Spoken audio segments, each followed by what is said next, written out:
ঢাকা বিশ্ববিদ্যালয়ের ঐতিহাসিক ডাকসু নির্বাচন 2025 হাজার জল্পনা কল্পনা বিরোধ প্রতিদ্বন্দ্বিতা আর অভিযোগ পেরিয়ে নির্বাচনের ফলাফল নিয়ে এলো এক নাটকীয় মোড়। প্রায় 16 ঘন্টার দীর্ঘ অপেক্ষার পর অবশেষে ঘোষিত হয় চূড়ান্ত ফলাফল।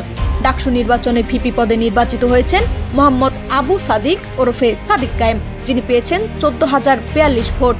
তার নিকটতম প্রতিদ্বন্দ্বী ছাত্রদল সমর্থিত প্রার্থী মোহাম্মদ আবিদুল ইসলাম খান পেয়েছেন মাত্র 5,708 ভোট।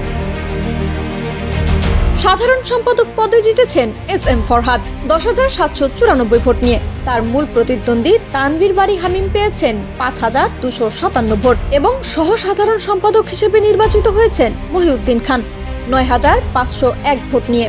ডাকসুর অন্যান্য গুরুত্বপূর্ণ পদেও প্রকাশ পেয়েছে ফলাফল। মুক্তিযুদ্ধ ও গণতান্ত্রিক আন্দোলন সম্পাদক নির্বাচিত হয়েছেন ফাতেমা তাসনিম জুমা। বিজ্ঞান ও প্রযুক্তি সম্পাদক হিসেবে জয়ী হয়েছেন ইকবাল হায়দার। আন্তর্জাতিক সম্পাদক পদে নির্বাচিত হয়েছেন চোখ হারানো জুলাই যোদ্ধা জসিম খান।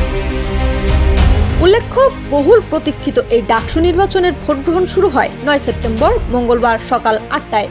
নির্বাচনে মোট ভোটার সংখ্যা ছিল প্রায় 40,000। নির্বাচনে অংশগ্রহণ করেছে 471 প্রার্থী। হল সংসদে 234টি পদের জন্য লড়াই করেছেন 1035 প্রার্থী। বিশ্ববিদ্যালয়ের মোট 8টি কেন্দ্রে 810টি বুথে দিনব্যাপী অনুষ্ঠিত হয় ভোট গ্রহণ। প্রায় 39,874 জন ভোটার, যার মধ্যে পুরুষ ভোটার 20,915 জন এবং নারী ভোটার 18,959 জন কেন্দ্রে গিয়ে তাদের পছন্দের প্রার্থীকে ভোট দেন। সকাল থেকেই বিশেষ করে ছাত্রীদের কেন্দ্রে ছিল দীর্ঘ লাইন। ভোটারদের উপস্থিতি ছিল উৎসব মুখর।